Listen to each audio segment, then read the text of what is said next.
અમદાવાદ શહેરમાં બપોર બાદ ધોધમાર વરસાદ શરૂ થઈ ગયો છે। ગોતા એસજી હાઈવે, ગાટલોડિયા અને ચાણક્યપુરી સહિતના અનેક વિસ્તારોમાં મેઘરાજાએ ધમાકેદાર એન્ટ્રી કરી।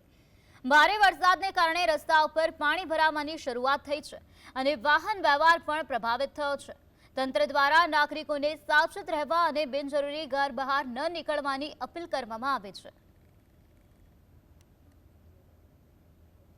વિભાગની આગાહી મુજબ અમદાવાદમાં આજે ભારેથી અતિભારે જે વરસાદ છે તે પડવાની આગાહી કરવામાં આવી હતી, તેને જ લઈને અત્યારે હાલ અમદાવાદમાં બપોરના સમયે જે ધોધમાર વરસાદ છે તે શરૂ થઈ ચૂક્યો છે। અમદાવાદનો એસજી હાઈવે વિસ્તાર હોય કે અમદાવાદનો ગોતા વિસ્તાર હોય કે પછી ગાટલોડિયા, ચાણક્યપુરી છે, તમામ વિસ્તારમાં અત્યારે હાલ જે ધોધમાર વરસાદ છે તે શરૂ થઈ ચૂક્યો છે અને જે પ્રમાણે હવામાન વિભાગે આગાહી કરી હતી કે ગુજરાત અને અમદાવાદ માટે જ્યારે હાઈ એલર્ટ આપવામાં આવ્યું હતું, આશરે 10 ઇંચ જેટલો વરસાદ છે તે વરસી શકે છે, તેને જ લઈને અત્યારે હાલ જે શાળા કોલેજોમાં પણ રજા છે તે અગમચેતીના ભાગરૂપે જાહેર કરી દેવામાં આવી હતી। તે જ પ્રમાણે અત્યારે હાલ અમદાવાદની અંદર વરસાદની જે શરૂઆત છે તે થઈ ચૂકી છે અને થોડોક જ હજી વધુ વરસાદ પડશે તો અમદાવાદમાં જે પાણી ભરાવાની જે સમસ્યા છે તે યથાવત જોવા મળતી છે। તે પ્રમાણે પાણી ભરાવાની જે સમસ્યા છે તેઓ પણ જોવા મળશે, એટલે કે કહી શકાય કે અત્યારે હાલ અમદાવાદમાં જે હવામાન વિભાગની આગાહી હતી તે મુજબ જે વરસાદ છે તે અત્યારે હાલ શરૂ થયેલો જોવા મળી રહ્યો છે। ધવલ બારોટ, GSTV,